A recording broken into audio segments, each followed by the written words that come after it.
Dobry wieczór, Copernicus Festival 2023 Kosmos. Zaczynamy ostatnie wydarzenie dzisiejszego dnia, dyskusję po wykładzie profesora Bernarda Carra. Tutaj również będziemy posługiwać się językiem angielskim, więc pozwólcie Państwo, że przejdę od razu na język angielski. Good evening everyone, Copernicus Festival 2023 Cosmos. Welcome to the discussion following the lecture by our today's guest, Professor Bernard Carr.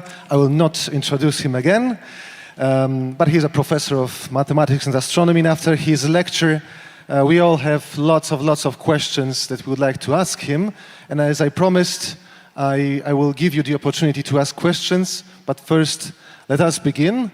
We're going to talk about the life, the multiverse, and everything. Because actually that was the topics of your talk. So let me begin by asking you about, well, life and the multiverse, because I would like to ask you about the fine-tunings.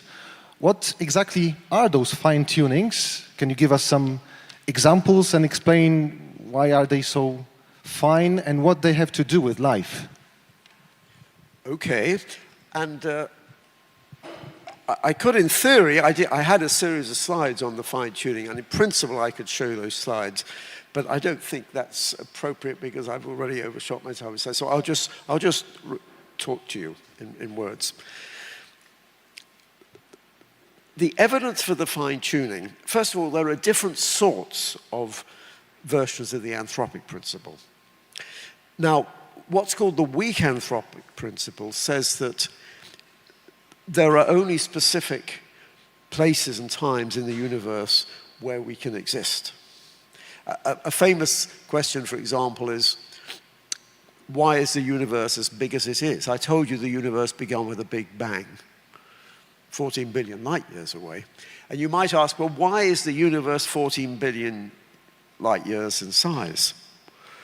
Now, you could just say, well, that's because it happened to be 14 billion years ago that we had the Big Bang. But there's another argument which goes back to Dicke in the 1960s. And he said, well, in order to have human beings, life, you have to have elements like carbon, which are made in stars when the stars explode as supernovae. Remember, we had supernovae featured in that story about Tycho Brahe. Now, the trouble is for a star to evolve and explode, it takes a lot of time. It takes roughly 10 billion years. So there couldn't be any life if you were much earlier than 10 billion years. On the other hand, if you wait much longer than 10 billion years, all the stars will have burnt out. So there couldn't be life then either, if you believe you need stars to support life. So Dicke said, therefore, life can only exist roughly 10 billion years after the Big Bang. It's not saying the universe doesn't exist, except at 10 billion years. It's just saying there wouldn't be any people here to ask about it, except at roughly 10 billion years. Now, it's only a very rough argument, but that's what's called the weak anthropic principle, because it's saying that given the laws of physics, we could only be existing in a certain period after the Big Bang, roughly 10 billion years. And in some sense, that isn't controversial. That's just saying our existence imposes a natural selection effect on when we can exist. Just as when there's a natural selection effect, we're likely to be close to a star because probably you need a star to support life. So that's the weak anthropic principle, which I would say is a logical necessity. Now, what's called the strong anthropic principle is more controversial. That says that there are certain relationships between the constants of nature, the constants of physics, which are required for life to arise. I had some slides on those. I'm not going to show the slides. I'll just give you a few simple examples. There's the gravitational force is described by what's called the fine structure constant, and it's a tiny number, something like 10 to the minus 40. The electric force is described by what's called the weak fine structure constant, the electric fine structure constant, which is roughly 10 to the minus 2. much, much larger. Well, nobody knows. Physics can't explain the precise values of those fine structure constants.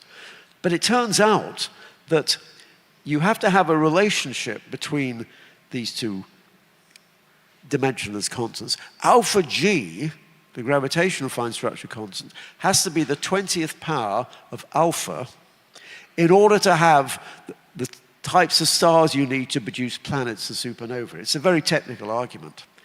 But I just want you to appreciate that final relationship. Alpha G is the 20th power of alpha. That's true because 10 to the minus 2 to the 20th power is 10 to the minus 40, but it's completely unexplained.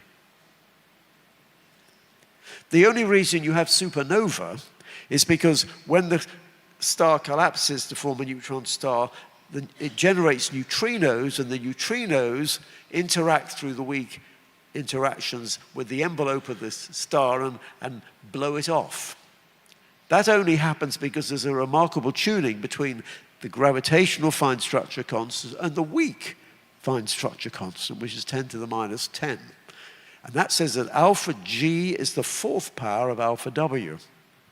Well, that's true, because the 4th power of 10 to the minus 10 is 10 to the minus 40. I hope these numbers aren't befuddling you, but anyway, it is basically a matter of numbers. That's the evidence, strange numerical coincidences. So these relationships are not required, are not implied by physics, but they are required for us to be here. And there may be a dozen other coincidences involving the constants of nature. The most striking one of all is to do with the cosmological constant, which is associated with the dark energy. Now, no one understands why the cosmological constant has the value it does, but what is remarkable is that it's far, far smaller than you would expect it to be. You would expect the cosmological constant to be 120 orders of magnitude smaller than it's actually observed to be. And that's a real puzzle. But it's explained if you invoke the anthropic principle. This is what Weinberg pointed out. Because if the cosmological constant was too large, it would stop gravity making galaxies. Because galaxies condense, but the cosmological constant is a repulsive force which would stop them condensing. So if the cosmological constant was too large, there would be no galaxies and we wouldn't be here. And Steven Weinberg used this argument to explain why the cosmological constant has the value it does. Well, they're just a few examples, and there are many others, but maybe that's given you a taste for the sort of coincidences that seem to be required. Now, a skeptic will say, oh, it's just a coincidence. I just think there are too many of these coincidences to put it down to chance. It's telling us something about the universe. That it doesn't mean we know what the explanation is, but the fact there's something weird going on.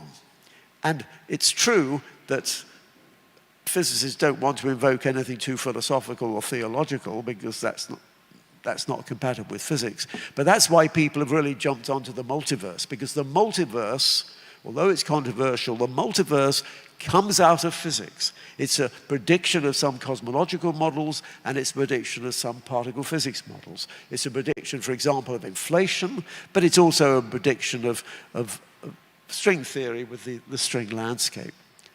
So in that sense, that's why the anthropic principle has become, in some sense, quite respectable.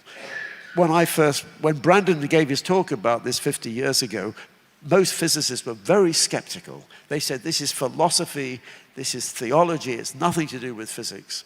Now, 50 years later, it's regarded as, at least by a large fraction of physicists, people like Weinberg and Hawking and Susskind and Rees, etc., as being respectable because of the multiverse. The multiverse has given it respectability, because if you have a multiverse in which the constants vary in each of these universes, you simply have to say we are necessarily in one of the universes which can support life. And so that's my own view. The problem is we haven't yet seen these other multiverses, these other universes.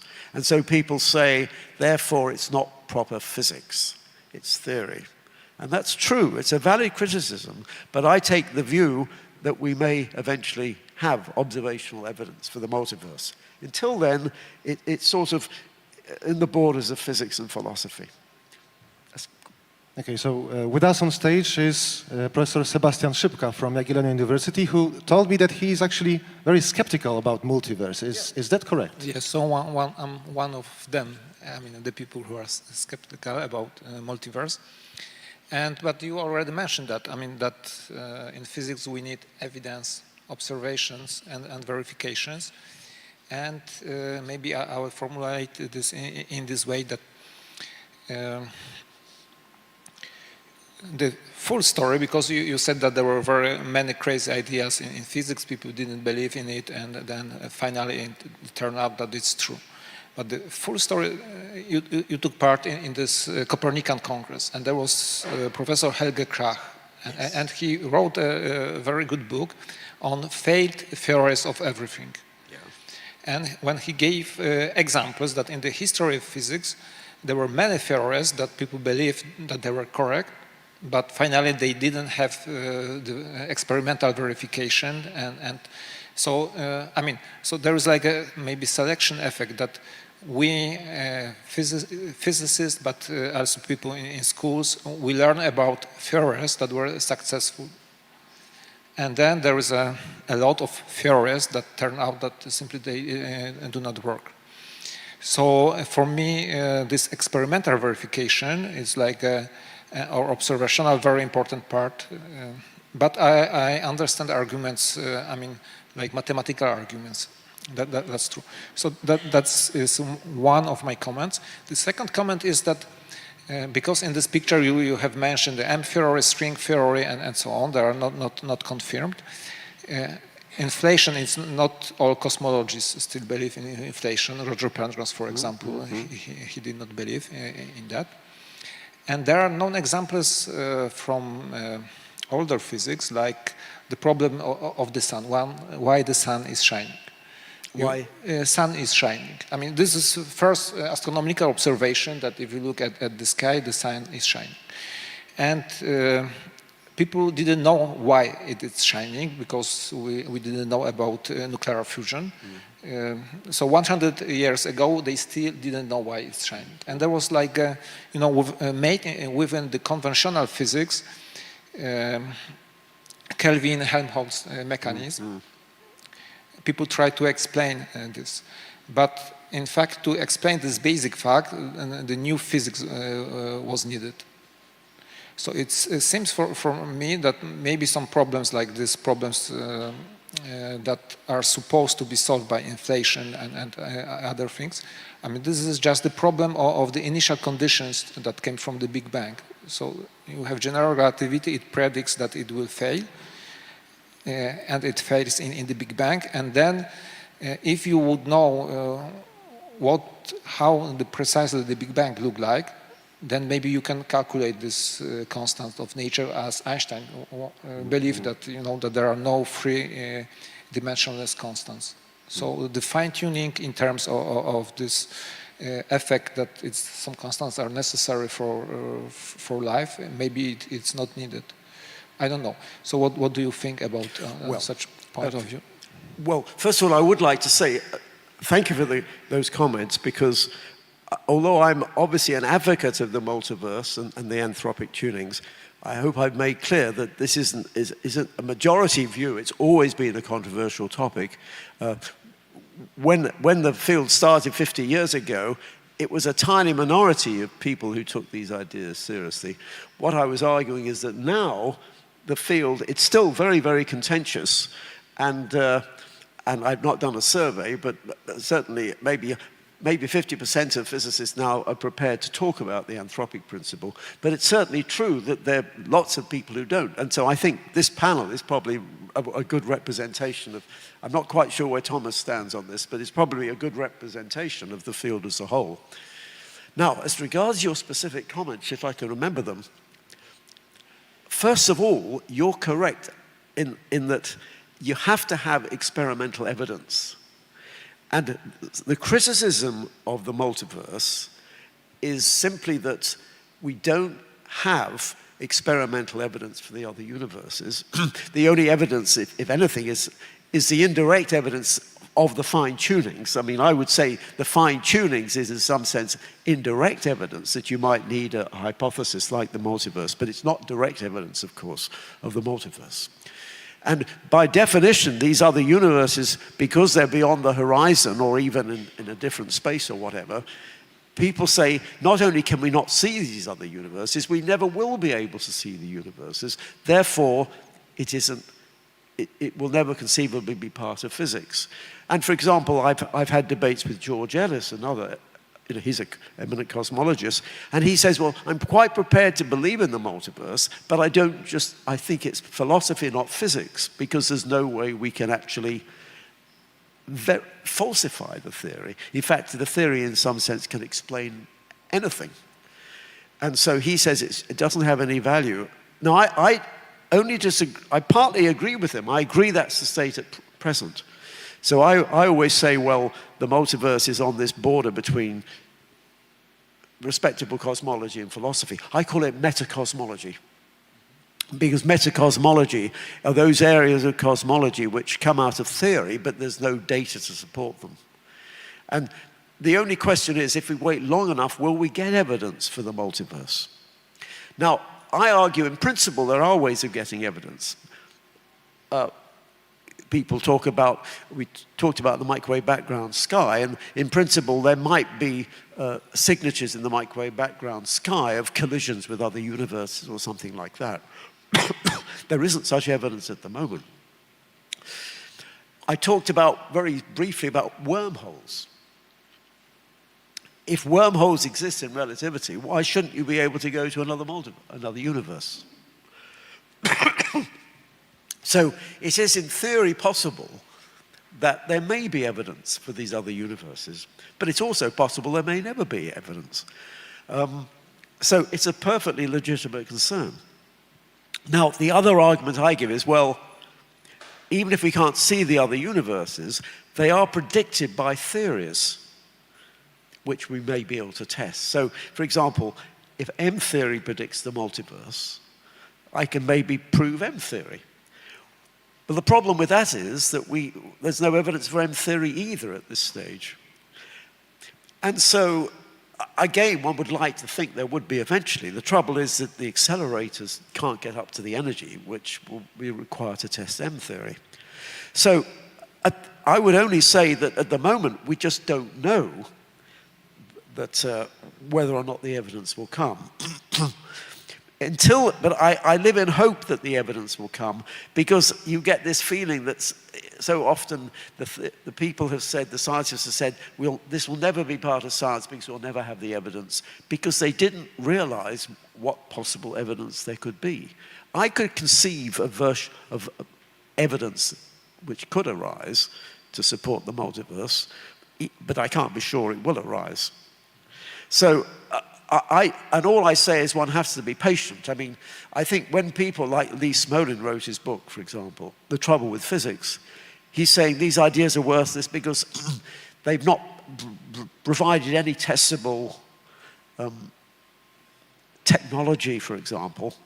And I say, well, you just have to be patient, because the thing is, in physics, you have to wait a long time before ideas can be proved.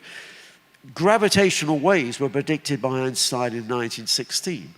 We had to wait 100 years before they were detected by the LIGO Observatory just in 2015. Yes, but the Einstein theory made other predictions that were tested quite... Yeah, that's true, of course. But I'm just saying, so many specific predictions, you have to wait. The Higgs boson was predicted, we had to wait 50 years. So in some sense, if the multiverse is predicted and we have to wait 100 years to prove it, well, that's only what happens in many other contexts. That's all I'm saying. Now, but in the meantime, but the only problem is I can't promise you that I'm going to have the evidence in 100 years either. So that's where the argument is on your side. But I'm just saying we don't know. But can you think about a result of observations or whatever that will not prove but disprove the multiverse idea? So Well, that's interesting. That also was George Ellis's argument, that you can't falsify it. How could you ever disprove the multiverse? And of course, you can't disprove the multiverse in the sense that if it's a universe which is connected to our universe spatially, like beyond the horizon, maybe there's some connection there. But in some of these, there's so many different multiverse theories. For example, one of the famous multiverse pictures is the many worlds of quantum theory. So then you get into the question, well, can I disprove the many worlds of quantum theory? And it's very hard to disprove. So I think it's probably true to say you can't disprove the multiverse. Can you disprove M theory, which is meant to be one way of predicting it? I think you probably... Well, for the same reason you can't verify M theory probably means until then you can't disprove it, because you've got to get to the right energies to disprove it either. But I take the view within physics that most theories of physics are wrong in the end anyway, because they're useful approximations. The whole point about paradigm shifts is that no picture's ever the final truth. It's just one step to a more evolved picture. And so I tend to say one shouldn't get too obsessed with whether M theory is correct. I take the view that even if M theory is wrong, it will have been useful in leading to the right theory. So I would say it's probably, you can't disprove the multiverse, but that doesn't mean it's not true and not a useful idea. Okay, I mean, I think it's high time to give the opportunity to the audience Yes. to ask some questions. Let me just mention that both books that were mentioned here, The Trouble with Physics by Lee Smolin, Kłopoty z fizyką, and the book by Helge Krag, Wielkie spekulacje, they have been both translated into Polish. You can buy them and read them, they're really good. Yeah. Bernard, I have a question. What about the idea that we're all together living in a simulation, a fake universe? Have you thought about that? Or, in fact, I read a very serious article about it that said we've got even some evidence for it, and that is the speed of light. That's the speed of the processor that's being used. Yes. Well,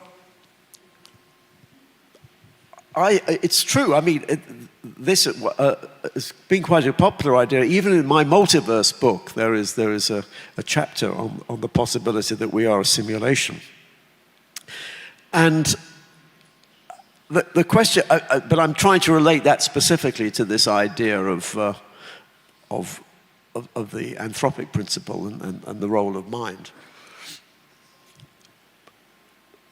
The point is that, in some sense, what I've said is that our view, one of my messages was that, in some sense, our picture of physical reality is all very mental anyway, okay? That because the ultimate picture of physics, whatever it's going to be, regardless of whether it turns out to be M theory or something, it's going to be a picture of reality which is completely different from common sense reality, because really physics, the physical picture deviated from common sense reality 100 years ago. We already know that. So if you're arguing that in some sense reality is all mental, is all equations, okay, the question of whether we live in a simulation is really is a more natural question to ask. And this comes down to the whole question of the relationship between matter and mind. I mean, what I argued what I hinted at least at the end of my talk, was that we want a new paradigm of physics which is in some sense going to accommodate mind. And not merely hinting at the importance of mind, because the point about quantum theory and these anthropic fine-tunings and things, they're not a theory of mind, they're merely saying that mind is relevant to physics, okay? Now, I never actually said what this final theory of physics is, but my hope is that this final theory of physics which is going to marry quantum theory and relativity theory at the top of the cosmic Ouroboros. In some sense, I believe that final theory of physics is going to accommodate mind and consciousness. Now, in that case, and it all gets into the whole question of the nature of consciousness. Is there sort of a bigger level of consciousness with a big C, which accommodates all the laws of physics and the universe, rather than the little consciousness associated with our individual brains, if you like. And if that's true, then the question of what is the nature of reality comes in. If it's all in some sense a mental model, and if you have an extended physics, if you like, or an extended mathematics, which incorporates mental experience as well as physical experience, then you have to say, well, isn't that rather similar to saying, is this even a justification of the saying we're in a simulation? Because if we're saying that all of physical reality is mental anyway, that's rather close to saying maybe we're all in a simulation. Now, having said that, I have to say I'm not very enamored with the idea that we're all living in a simulation. But what I'm saying is that it's a very interesting question, because it's saying what is the relationship between, what is the nature of reality, in other words? What is the relationship between your mental world and the physical world? I'm assuming in some sense your computer, your virtual world is more mental. And now I have to say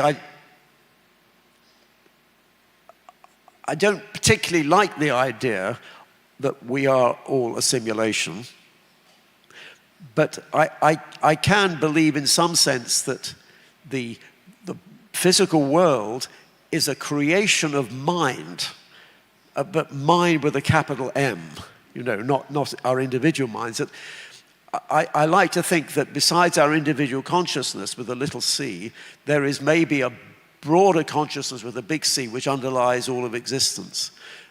And likewise, besides our individual minds with a little m, there might be a bigger mind with a big M which underlies all of existence. And so, with that perspective, in some sense, what you mean by saying a computer simulation, you have to define rather precisely what do you mean by a computer simulation and what do you mean by a mental world. So there's a question of semantics in here. But if you take the view, which I guess is a rather mystical view, that in some sense all of physical reality exists within a mind with a big M, that isn't so different from saying we all exist within a computer simulation. But this all ties up with the whole question of whether computers will develop consciousness and things like that. So it brings in a whole lot of other questions which are quite complicated. So that's not a direct answer to, I've just talked around the topic, I think, but I hope that's a little bit helpful. What I'm saying is the question, I think, is more relevant than it would have been, 50 years ago. I think it's a question that has to be seriously considered, especially now we're talking about AI and questions of whether computers will ever develop minds, as opposed to just being machines. But I've said too much already and probably gone beyond the bounds of credibility. Okay, more questions. Oh yeah, there we go.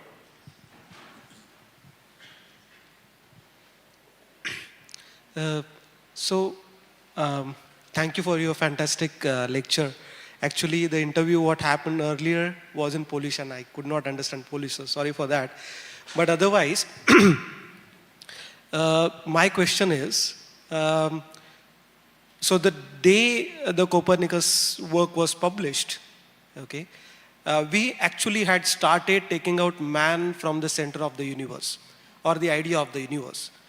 And we gave till date a more rational view of the universe, and putting anthropic principle again into this theory of the universe would take in man again and would give unnecessary importance to our existence, which was their pre-Copernican era.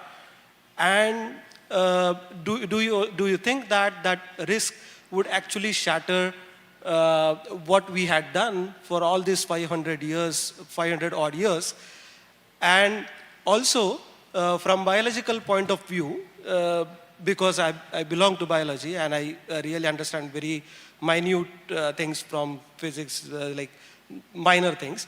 So from biological point of view, we have already went through at least 5 mass extinctions. Okay, so it was not really a plan of anything to come to the evolution, coming evolution to the human being. So it cannot be, it can actually put a risk to the idea of the universe that we have as of now, if we put an anthropic principle in. So what is your thought on that?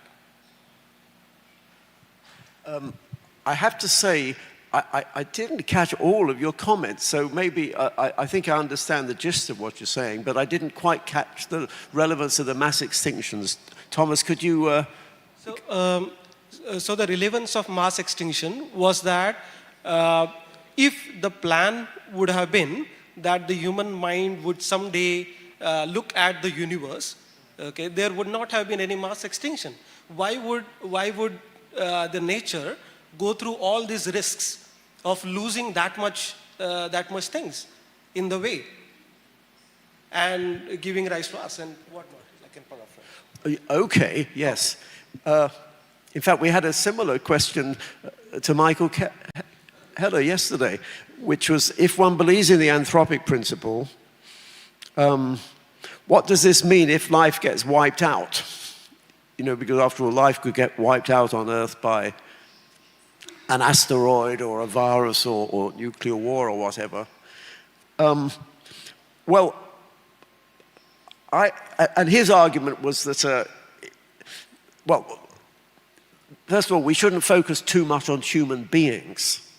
I think the word anthropic is a very unfortunate word. Anthropos is the Greek word for man or human, as you would say now. And it is clear that these anthropic relationships are not really anything to do with human beings in particular. I mean, all the numerical coincidences I referred to or could have referred to, they're all to do with the existence of stars and planets and galaxies and chemistry and things like that.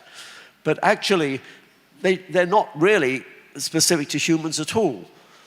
They would be just as relevant to the existence of a computer, for example, or a TV set.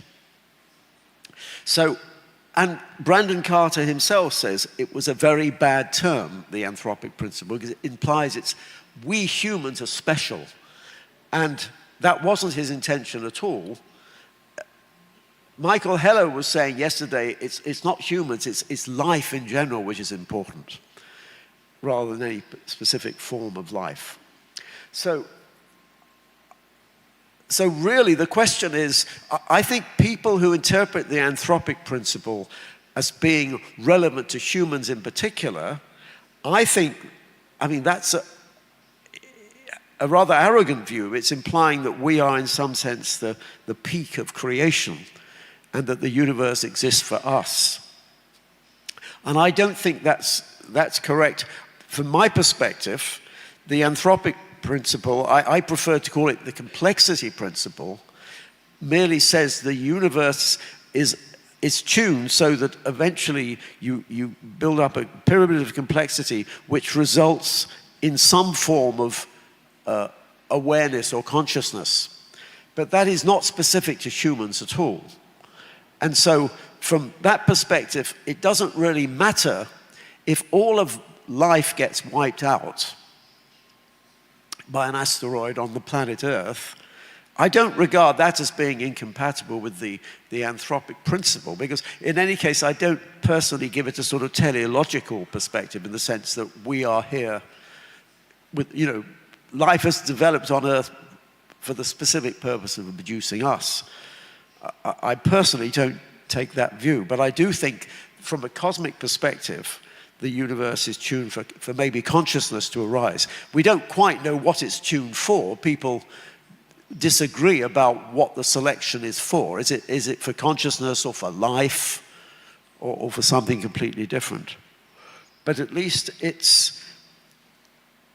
I think it's much more general than the specific life here on Earth. So, but it does depend, of course, crucially on whether you think life is throughout the universe or throughout the galaxy, or whether it's only here. If life is pervasive throughout the galaxy or even throughout the universe, it doesn't really matter too much what happens here on Earth if we all get wiped out. If, however, you think that planet Earth is the only site for intelligent life in the whole galaxy or in the whole universe, then it makes a huge difference, because in that case we're far more precious. And so I don't really know, I mean, which of those is. My own personal instinct is that mind is life, and consciousness and mind are pervasive throughout the galaxy and throughout the universe. And from that perspective, I don't particularly care what happens to Homo sapiens on this planet. But I would change my mind if you could convince me that we were the only source of life in the whole universe. So can I leave it like that? So that's my opinion, but of course... A small question to further to your answer is, what if we stop thinking that whatever minute differences in those, what we can say, universal constants, various universal constants, are because of some purpose, rather we consider them as just a coincidence? Well, how would that make a difference? Well, you see, when you talk about these tunings as reflecting a purpose, that's where one gets into the domain of theology, which may be true, but that's where the physicists get very uncomfortable, because once you start talking about purpose, this seems to be implying there is some creator who created the universe with that purpose.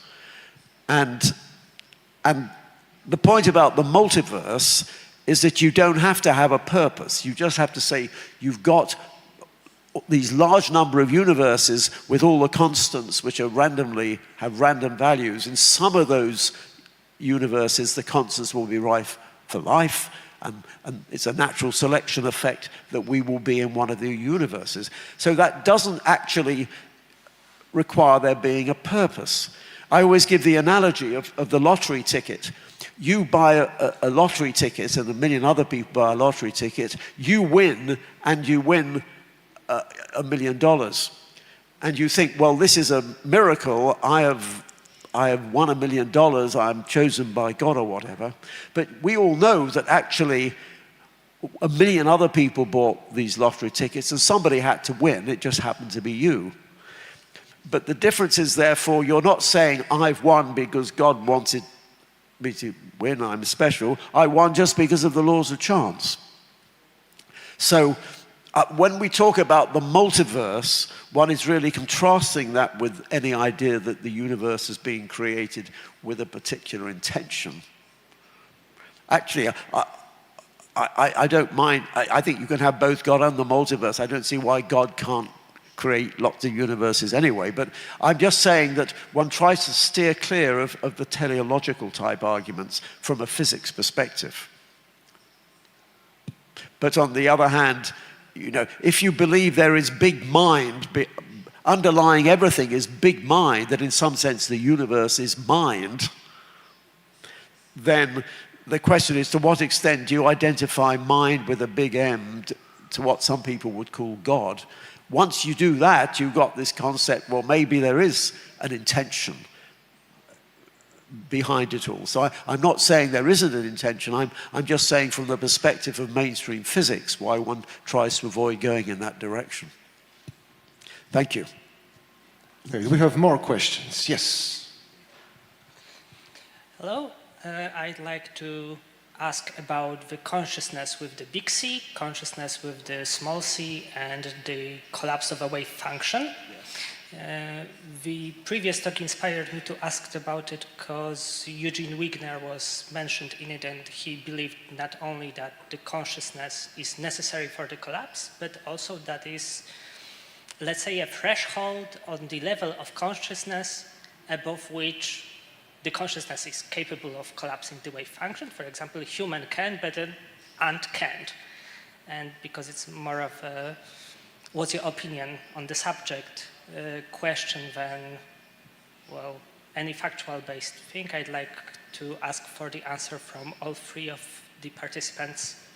Yes, the third one isn't here, but, oh, sorry, Thomas is over there. But, well, the first thing to say is that the idea that consciousness collapses the wave function is only one of, I think, 7 interpretations of quantum collapse. So it's not as though all physicists agree that consciousness does collapse the wave function. But nevertheless, so the question is, in fact, I'm trying to think, what is your specific question then? Are you asking how that relates to big C as opposed to little c? Yeah, I'm asking whether or not you believe that a small c by itself collapses it, whether we need the existence of big consciousness yes. for such a thing to take place. Is it independent? Is it just correlated? For me, it's yes. almost philosophical question, not scientific, and I'm just interested in your opinion. No, but that's fine, because all these questions are on the borders of science and philosophy. Well, you see, you can ask, if you do believe consciousness collapses the wave function, you can ask, how much consciousness do you need to collapse the wave function? Does it need to be a human being, or presumably not? Can a mouse collapse the wave function? This comes in with the Schrodinger's cat paradox. Can a cat's consciousness collapse the wave function? Or can an inanimate detector, a photodetector or something, collapse the wave function? Now, many physicists would say nothing to do with consciousness, that it can be purely inanimate can collapse the wave function. In fact, the majority view among quantum theorists who think about it is probably that the wave function collapses of its own accord without any observation process. Now, you might, if you want to say that connects to the big C, people who believe in the big C might say, in some sense, all the laws of physics, is not quite apart from the collapse of the wave function, can be related to consciousness with a big C. So once you start talking about consciousness with a big C, you have to be very careful. Issues of semantics come in. But I would say that when people talk about consciousness collapsing the wave function, they're normally talking about consciousness with a little c collapsing the wave function. I'm not quite sure what it means to say consciousness with a big C collapses the wave function. I mean, you could say, it's an interesting question. When I showed the picture of the Big Bang evolves to create galaxies and stars and people and brains, which then look back at the Big Bang, form a closed circuit and bring the universe into existence. That was the John Wheeler's image I showed at one point, probably rather quickly.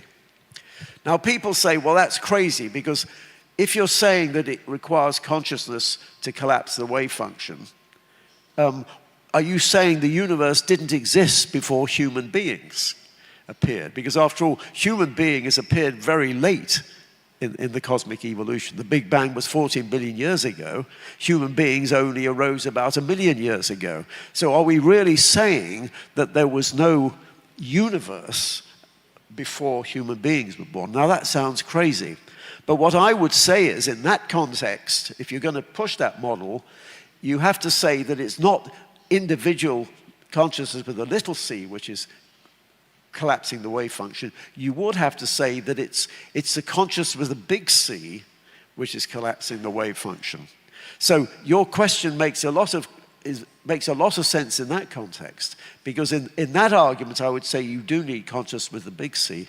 But of course it all comes down to the question of what do we mean by consciousness with a big C, because I use that phrase, but I didn't actually try and explain what I meant by consciousness with a big C. All I would say is that in trying to understand consciousness, I think it is very dangerous to assume that the only level of consciousness in the universe is the consciousness associated with our brains. I mean, we human beings rather arrogantly assume that theirs is sort of the only consciousness in the universe, at least on this planet. And of course, it's assumed the consciousness is just generated by the brain, and we've got a very complex brain, so we have a very highly evolved consciousness. I think that's very simplistic. First of all, we know that there's probably a form of consciousness throughout the animal kingdom, though that's not my field of expertise. I don't see why consciousness couldn't exist on many different levels, of which our human consciousness is just a very specific example. For example, we experience consciousness on a time scale. We have what's called a specious present, which is something like a tenth of a second. That's the minimum time of experience. I don't see why consciousness in principle couldn't exist with much a wider range of specious presence. I don't see, because when you look at the cosmic Ouroboros, there's complexity, the scales of structure on a vast range of scales. And I don't see why we can't say there couldn't be a level of consciousness on these different scales, not just on the scale of the human brain. I don't see why it's even conceivable that computers may one day develop consciousness, but with a vastly shorter specious present. Or maybe we'll one day contact some galactic civilization with a much longer specious present. And so I think there could, in principle, be a hierarchy of consciousness in the universe. So when one talks about little c and big C, I think it's more complicated than that. I think you could have a hierarchy of levels of consciousness, and big C is, if you like, just the top of the hierarchy. So whenever you talk about this question of consciousness and the collapse of the wave function, I think you really have to see it within a broader context of what we mean by consciousness. In fact, I heard Jean-Pierre Lesotho in our dialogue yesterday saying, it's not even meaningful really to talk about your interpretation of the anthropic principle until you understand what you mean by consciousness and until you understand what you mean by life. And we don't have you have to discuss those issues. So the question you raised, although I've talked rather beyond your question, I think is really very crucial. Because you have to get, I think, whatever this final theory of physics is, if it's going to accommodate consciousness, it will have to be a form of a sort of hierarchy of consciousness, which isn't just human consciousness. It's going to be a hierarchy of consciousness which ultimately includes the whole universe. Sorry, that's a rather long answer, but I hope that's helpful. Yeah, next question was here. Thank you. So I was actually just going to ask you whether you think that mind requires brain, but based on what you just explained, I have a different question. So what is the difference or the relationship between the mind and the consciousness for you? And so if you think that mind is much more prevalent in the universe than human beings are, what does this explain? And what would be mind with the big M? And whether all of this has something to do with the theory of Teilhard de Chardin. Of the which, sorry? Theory of Pierre Teilhard de Chardin. Oh, Chardin, right. Well, there were a lot of questions there, and I'll probably forget them all by the time I get to the end. Your first question was the relationship between the brain and consciousness. Now, I have to be careful here because I have a minority view. Most people believe... Excuse me, sorry. Yeah, so no, my question was the relationship between the mind and the consciousness once we get brain out of the equation. Ah, right, okay. Well, before getting the brain out of the question, let me just make the point that almost all scientists believe that consciousness is generated by the brain. And I know you had an interesting talk about the brain at an earlier meeting here. And 90% of neuroscientists and 90% of scientists will accept that consciousness is generated by the brain.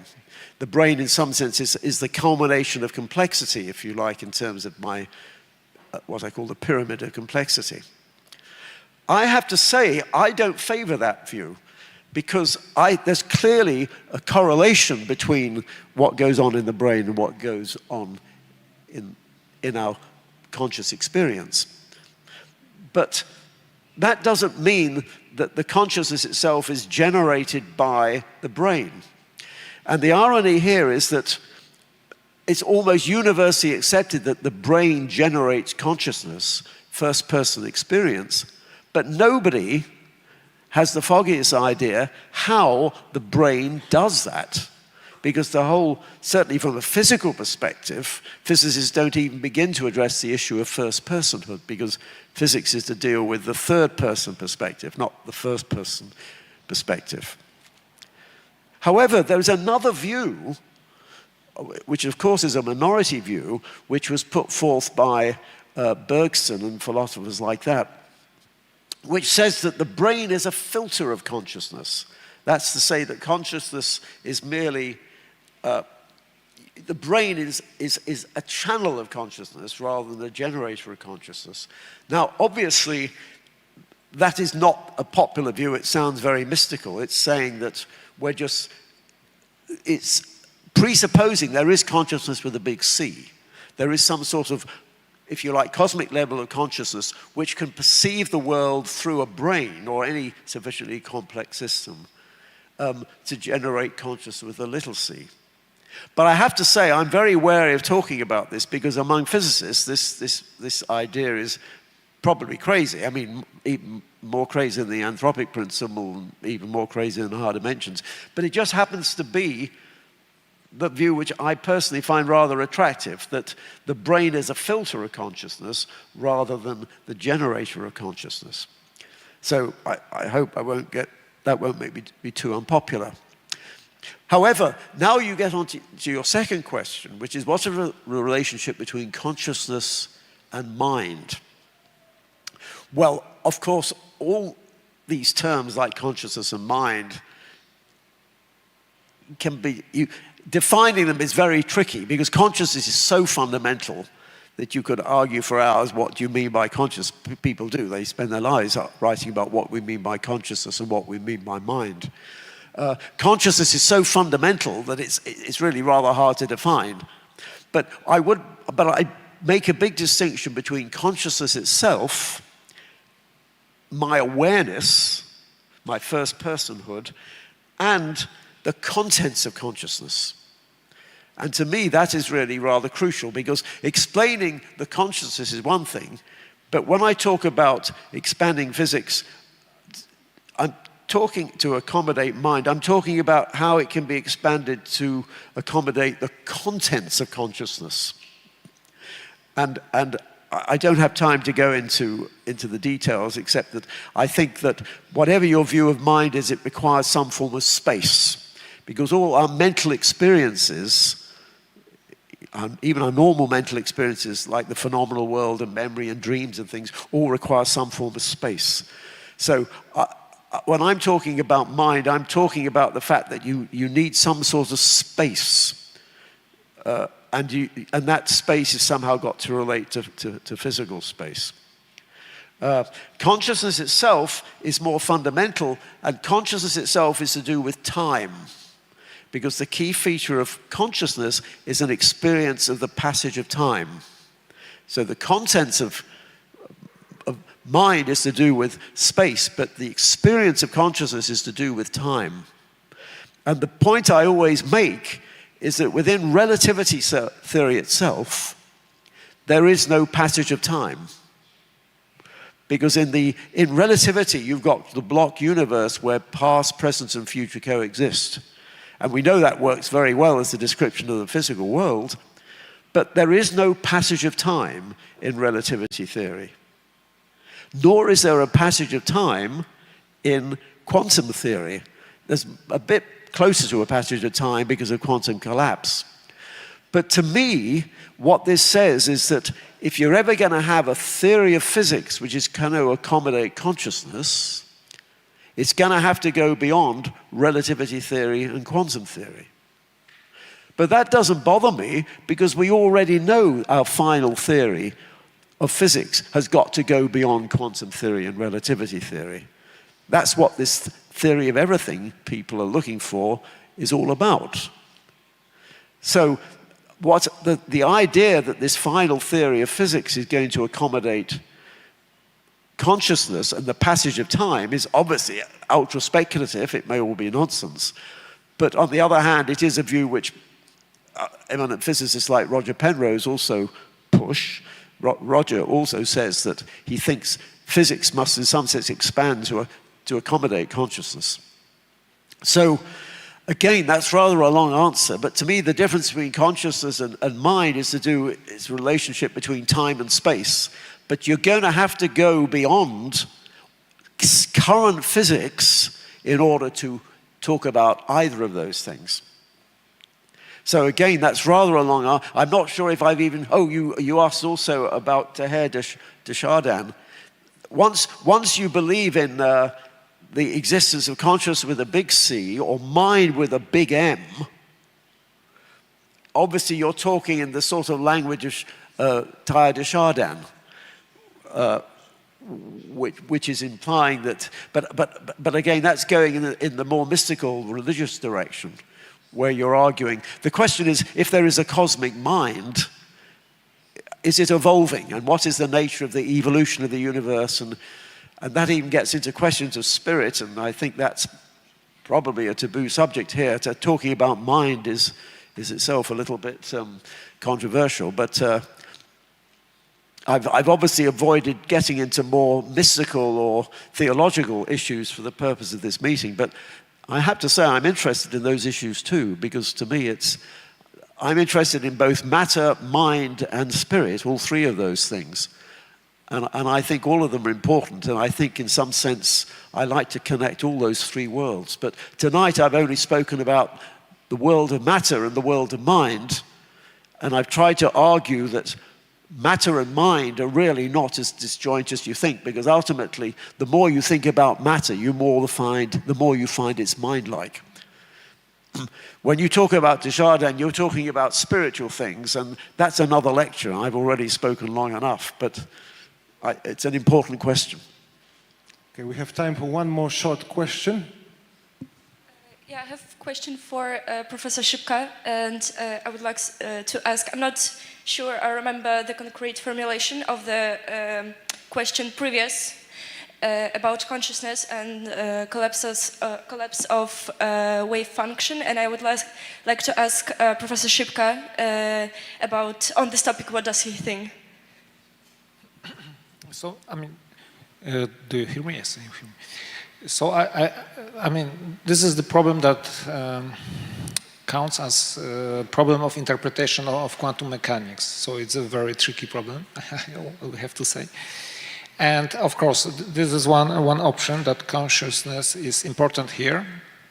Wigner, Professor Carr, and von Neumann as well, I think, was involved in this point of view. But there are other points of view. One point of view is that it's just measurement and interaction with the instrument. And there is also another point of view presented by Roger Penrose, that it has something to do with the gravity, that if the system becomes large enough.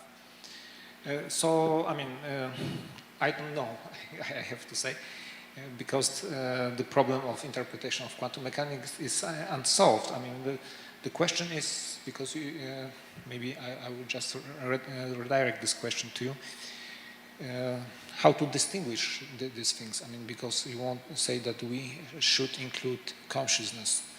But in terms of the physical theory, so it's like extended mathematical theory again, yes? I mean, so do you think about this kind of extension? Yes, I mean, Roger Penrose is an example of somebody who shares the view that our final theory of physics has to say something about consciousness, and he has a particular interpretation of how consciousness is connected with quantum theory. He has this view that the way consciousness works is that it works through a quantum effect in the brain, what are called microtubules. And he believes that the microtubules are related to the conscious process. But he's not actually saying consciousness collapses the wave function. That's a rather different view. He's saying that the way in which consciousness interacts, the brain generates consciousness is via microtubules, so it's going in the other direction.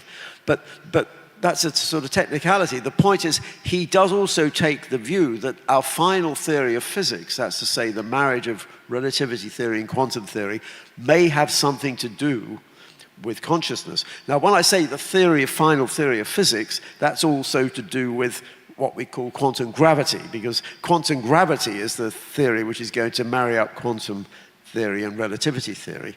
All of these things are at the top of the cosmic Ouroboros. And so I'm also endorsing Roger's view as well. I'm saying when we get that final theory, it will have something to say about consciousness, it will have something to say about the passage of time, it will have something to say about the anthropic fine-tunings. Roger won't agree with all of those things, but I think he would agree with some of them. But it's true, this is not a majority. I don't want to give the impression this is the majority opinion. This is a minority opinion among physicists. Even though Roger is a great physicist with his Nobel Prize and things, his view is not the majority one among physicists, philosophers, or neuroscientists. But it's true, I tend to share his opinion. But you mustn't get the impression that what I've been talking about in the latter part of my talk is mainstream physics. It's not. Most physicists will probably regard these ideas as, well, heretical or even crazy. So, but all I'm saying is what our final theory of physics is, it's going to be crazy anyway, so whether it's crazy enough is another matter.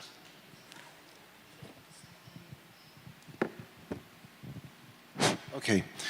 I'm sorry, but I'm afraid that we have to finish at that point, so let's thank Bernard and Sebastian once again.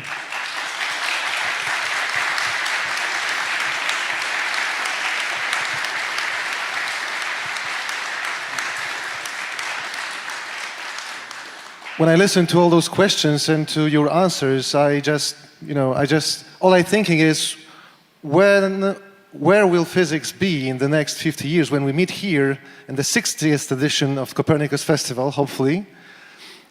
But, well, for today we have to stop at this point, unfortunately. So thank you once again for your participation. Thank you for your patience and for your questions, for all your answers. And, well, tomorrow is the last day of Copernicus Festival, well, more devoted for the young ones. But, well, feel free to come and, follow us on our YouTube channel. And thank you once again for this evening. Goodbye.